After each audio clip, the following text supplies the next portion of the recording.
ಇವೆಲ್ಲ ಆಗ ಸಂದರ್ಭದಲ್ಲಿ ನಾವು ವಾತಾವರಣ ಗಾಳಿನ ತುಂಬಿರ್ತೀವಿ. ಬ್ರೀತಿಂಗ್ ಆಪರೇಟರ್ ಸೆಂಟರ್ ಅಂತ ಇದರಲ್ಲಿ 45 ನಿಮಿಷ ನಾವು ಕೆಲಸ ಮಾಡಬಹುದು. ಅದರಲ್ಲಿ 45 ಅಂದ್ರೆ 10 ನಿಮಿಷ ಇಚ್ಚಂಗೇನೆ ಕೆಲಸ ಮಾಡಕ್ 35 ನಿಮಿಷ 10 ನಿಮಿಷ ವಾರ್ನಿಂಗ್ ವಿಷಲ್ ಇದೆ. ಇಲ್ಲಿ ನಮಗೆ ಮೆಸೇಜ್ ಕೊಡುತ್ತೆ, ಅದು ವಾರ್ನಿಂಗ್ ವಿಷಲ್ ಇರ್ತದೆ. ನೀವು ಅಲ್ಲಿಂದ ಜಾಗನ ಇದ ಮಾಡಿ ನಿಮ್ಗೆ 10 ನಿಮಿಷ ಇರೋದ್ರಿಂದ ನಮ್ಗೆ ಬೇರೆ ಸಿಲಿಂಡರ್ ಹಾಕೊಳ್ಳಿ ಅಂತ ನಿಮ್ಗೆ ವಾರ್ನಿಂಗ್ ವಿಷಲ್ ಕೊಡುತ್ತೆ. ನೀವು ಸೇಫ್ ಆಗಿ. ಇದು ವಾತಾವರಣ ಗಾಳಿಯಿಂದ ತುಂಬಿರೋದು. ಇದು ಹಾಕೊಂಡು ನಾವೆಲ್ಲಿ ಬೇಕಾದ್ರೆ ಮ್ಯಾನ್ವಲ್ ಪಾಯ್ಸನ್ ಗ್ಯಾಸಸ್ ಎಲ್ಲೆಲ್ಲಿ ಇರ್ತೇವೆ ಅಲ್ಲಿ ಹೋಗಿ ನಾವು ಕಾರ್ಯಾಚರಣೆ ಮಾಡಿ ಯಾರು ಬಿದ್ದಿದ್ರೆ ಇನ್ನೊಂದಾಗಿದ್ರೆ ಮತ್ತೆ ಎಸಿಗಳಲ್ಲಿ ಫೈರ್ ಆದ್ರೆ ಅಲ್ಲಿ ಸಿಕ್ಕಾಪಟ್ಟೆ ಸ್ಮೋಕ್ ಹೋಗ್ತದೆ. ಮತ್ತೆ ಇದಕ್ಕೆಲ್ಲ ನಮ್ ನೀರಿಗೆಲ್ಲ ಹಾಕ್ತಾರೆ, ಅದೆಲ್ಲ ಅಲ್ಲೆಲ್ಲ ಸ್ಮೆಲ್ ಲೀಕೇಜ್, ವೆಲ್ಡಿಂಗ್ ಗ್ಯಾಸ್ ಇದ್ರೆ ಅದೆಲ್ಲ ಲೀಕೇಜ್ ಆದ್ರೆ ನೀವು ಅಲ್ಲೇ ಬಿದ್ದು ಹೋಗ್ತೀರಿ. ನಾವು ಅಷ್ಟೇ ನೀವು ಅಷ್ಟೇನೆ. ಅದಕ್ಕೆ ನಾವು ಏನ್ ಮಾಡ್ತೀವಿ, ಇದ್ರ ಮುಖಾಂತರ BSN ಹಾಕೊಂಡು ಬ್ರೀತಿಂಗ್ ಆಪರೇಟರ್ ಸೆಂಟರ್ ಇರುತ್ತೆ. ಇದನ್ನ ಹಾಕೊಂಡು ಕಾರ್ಯಾಚರಣೆ ಮಾಡಿ ಮತ್ತೆ ಜನಗಳ ರಕ್ಷಣೆ ಮಾಡಕ್ಕೆ ಉಪಯೋಗಿಸ್ತೀವಿ. ಇದಕ್ಕೆ ಬರೀ ವಾತಾವರಣ ಗಾಳಿ ಪಾಯ್ಸನ್ ಗ್ಯಾಸ್ ಅಂದ್ರೆ ಹೇಳಿದಲ್ಲ, ಇವೆಲ್ಲ ಬೆಲ್ಡಿಂಗ್ ಗ್ಯಾಸ್, ಇವೆಲ್ಲ ಪಾಯ್ಸನ್ ಗ್ಯಾಸ್ ಇರ್ತವೆ ಅಂತಂದು ಉಪಯೋಗಿಸಕ್ಕೆ ನಾವು ಇದು ಮಾಡ್ತೀವಿ. ನಂತರ ನೀವು ಆದಷ್ಟು ನೀವೇ ನಾವು ಒಂದೊಂದು ಕಾಲ್ ಮಾಡಿ ಆದಷ್ಟು ನೀವು ಬೆಂಕಿ ನೀವು ಹಾಕಿಕೊಂಡು ಯಾವುದೇ ಒಂದು ಕೆಲಸ ಕಾರ್ಯಗಳು, ದಿನನಿತ್ಯ ಚಟುವಟಿಕೆಗಳು ಎಲ್ಲಾದ್ರೂ ಅದನ್ನೇ ನೀವು ಅಡಿಟ್ ಆಗಿರ್ತೀರಿ. ಹಾಗಾಗಿ ಅದನ್ನೇ ಉಪಯೋಗಿಸಿಕೊಂಡು ಬೆಂಕಿನ ನಂದಿಸ್ತೀರಿ. ಹಾಗೆ ಬೆಂಕಿ ಯಾರೇ ಕೇಳಿದ್ರು ಬೆಂಕಿ ಅಂದರೆ ಏನಂದ್ರೆ ಬರೀ ಅಷ್ಟೇ ಹೇಳಿದ್ರೆ ಸೀಮಿತ. ಬೆಂಕಿ ಅಂದ್ರೆ ಬೆಂಕಿ, ಬೆಂಕಿ ಅಂದ್ರೆ ಅಗ್ನಿ, ಅಗ್ನಿ ಅಂದ್ರೆ ಬೆಂಕಿ ಅನ್ನೋದಲ್ಲ. ಅದಕ್ಕೆ ಬೇಕಾದಂತ ವಸ್ತುಗಳಿರ್ತವೆ, ಅದೆಲ್ಲ ಸೇರಿದಾಗ ಬೆಂಕಿ ಆಗಕ್ಕೆ ಚಾನ್ಸಸ್ ಇರ್ತದೆ. ಆಯ್ತಾ. ನಮ್ಮಲ್ಲಿ ಬೆಂಕಿಗಳಿಗೆ ಎಲ್ಲಾ ಬೆಂಕಿಗೆ ಒಂದೇ ತರ ಒಂದೇ ನೀರ್ ಹೊಡೆದು ಆರಿಸಬಹುದಾ?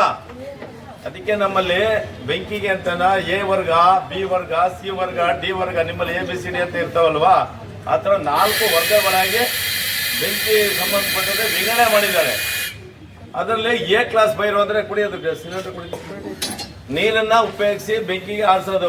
ಉದಾಹರಣೆಗೆ ಇದರಲ್ಲಿ ಏನಿರ್ತಂದ್ರೆ CO2 ಕಾರ್ಟ್ರೇಜ್ ಇರ್ತದೆ, ಅದರಲ್ಲಿ CO2 ಕಾರ್ಟ್ರೇಜ್ ಗ್ಯಾಸ್ ಇರ್ತದೆ. ಇದರಲ್ಲಿ ನಾವು ಏನ್ ಮಾಡ್ತೀವಿ ಅಂದ್ರೆ 9 ಲೀಟರ್ ಕೆಪಾಸಿಟಿ ಇದು ಇನ್ನೇನ್ ಕಂಟೈನರ್ ಅಲ್ಲಿ ಇದನ್ನ ಪ್ರೆಸ್ಸಿಂಗ್ ಮಾಡಿ ನಂತರ ನಾವು ಮೇಲೆ ಕೆಳಗ ಮಾಡಿದಾಗ ಇದರಲ್ಲಿ ಗ್ಯಾಸ್ ಉತ್ಪತ್ತಿಯಾಗಿ ಕಾರ್ಟ್ರೇಜ್ ಒಳಗಡೆ ಬ್ಲಾಸ್ಟ್ ಆಗುತ್ತೆ. ಅದ್ರ ಮುಖಾಂತರ ನೀರು ಅದು ಮಿಕ್ಸ್ ಆಗಿ ಇದನ್ನ ಬೆಂಕಿ ನಂದಿಸಕ್ಕೆ. ಯಾವ ಬೆಂಕಿ ಅಂದ್ರೆ ಇದಕ್ಕೆ ಉದಾಹರಣೆಗೆ ಕಾಗದ, ಪ್ಲಾಸ್ಟಿಕ್ ಉರಿದು ಬೂದಿ ಆಗಂತವು ಹೇಳಿದ್ರೆ ಎಲ್ಲರಿಗೂ.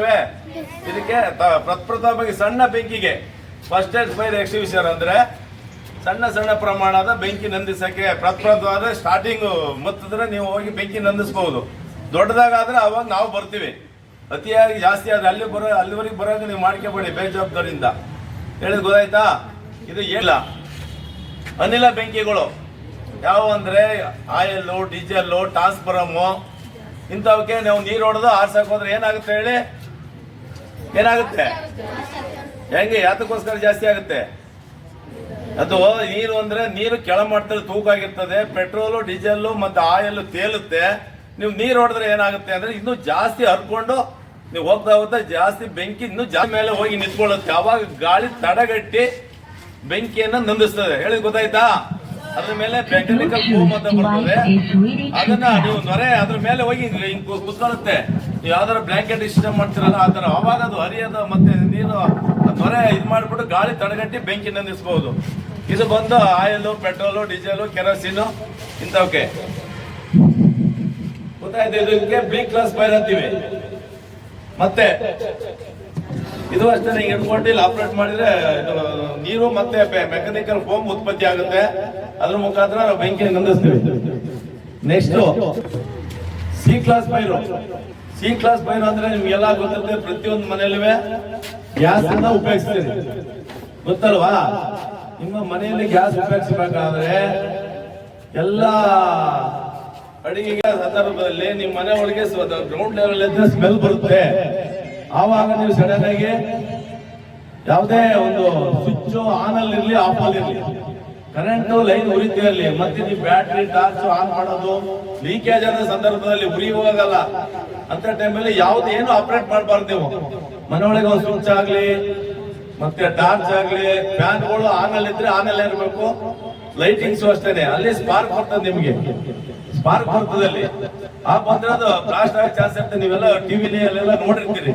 ಮನೆ ಒಳಗಡೆ ಲೀಕೇಜ್ ಆದ ಹೇಳ್ತಾ ಇರೋದು ಉರಿಯಂತದ ವಸ್ತುದಲ್ಲ.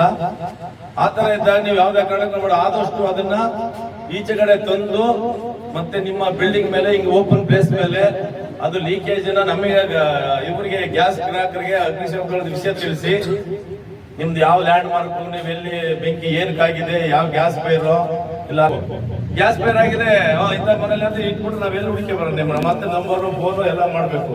ಹಾಗಾಗಿ ನೀವು ಎಲ್ಲ ಕ್ಲಿಯರ್ ಆಗಿ ನಿಮ್ಗೆ ಅಡ್ರೆಸ್ ಕೊಡ್ಬೇಕು. 1 ನಿಮಿಷ ಎಲ್ಲ 10 ಸೆಕೆಂಡ್ ಇತ್ತು ಒಂದಾಯ್ತು. ಇದು ಗ್ಯಾಸ್ ಲೀಕೇಜ್ ಇದು. ಮತ್ತೆ ಗ್ಯಾಸ್ ಉರಿತಾ ಇರ್ತದೆ. ನೀವು ರೆಗ್ಯುಲೇಟರ್ ಅಂತ ಆಫ್ ಮಾಡ್ಕೊಂಡು ಅಲ್ಲಿಂದ ಅದು 1 ಅಡಿ 1 ಮೀಟರ್ ಅಂದ್ರೆ 3.5 ಅಡಿ ಇರ್ತದೆ. 3.5 ಅಡಿ. ಅದು ಡಿಸ್ಟೆನ್ಸ್ ಅಲ್ಲಿ ಯಾವ ಸಿಲಿಂಡರ್ಗೂ ಇದಕ್ಕೂ ಸ್ಟವ್ಗೆ ಹೈಟ್ ಇರ್ಬೇಕು. ಸ್ಟವ್ ಈ ಸಿಲಿಂಡರ್ ಅಲ್ಲಿದ್ರೆ ಇಲ್ಲಿ ಹೈಟ್ ಅಲ್ಲಿ ನಿಮ್ದು ಒಲೆ ಇರಬೇಕು. ಎರಡು ಒಟ್ಟಿಗೆ ಇಟ್ಕೊಂಡು ಕೆಲವರು ಮನುಷ್ಯಂಡು ಅದು ಇನ್ನೊಂದ್ ಸ್ವಲ್ಪ ಗ್ಯಾಸ್ ಇರ್ತದೆ ಅಂತ ಈ ತರ ಎಲ್ಲ ಮಾಡ್ಕೊಂಡು ಹರಿಸ್ತೀರಿ. ನೀವು 3 ಒಲೆ ಇರ್ತದೆ. ಅಕಸ್ಮಾತ್ ಇಲ್ಲಿ ಎಲ್ಲರೂ ಲೀಕೇಜ್ ಇದ್ರೆ ನೀವು ಇಲ್ಲಿ ಹತ್ತಿಸಿದ್ರೆ ಫಸ್ಟ್ ಒಲೆ ಇಲ್ಲಿ ಹತ್ತಿಸಿದ್ರೆ ಅದು ಇಲ್ಲೇ ಲೀಕೇಜ್ ಇದ್ರೆ ಇನ್ನೂ ಸ್ಪಾರ್ಕ್ ಆಗಿ ಫೈರ್ ಆಗುತ್ತೆ. ಇವುಗಳೆಲ್ಲ ಚೇಂಜಸ್ ಮಾಡ್ಬೇಕು. ಅದ್ರ ಮೇಲೆ ಎಣ್ಣೆ ಮತ್ತೆ ಬಜ್ಜಿಗಳು, ನಿಮ್ಮ ಬ್ಲಾಂಕೆಟಿಂಗ್ ಸಿಸ್ಟಮ್ ಅಂದ್ರೆ ಗುಣಿಚೀಲ ಅದು ಇದು ಇದ್ರೆ ನೀರಿನೊಳಗೆ ಎದ್ದಿ ಅದನ್ನ ಹೆಚ್ಚಿಬಿಟ್ಟು ಅದನ್ನ ಇದು ಮಾಡಿ ಈ ತರ ಮುಚ್ಚಿಬಿಟ್ರೆ ಅದು ಗಾಳಿ ವಾತಾವರಣ ಗಾಳಿ ಇದು ತಡೆಗ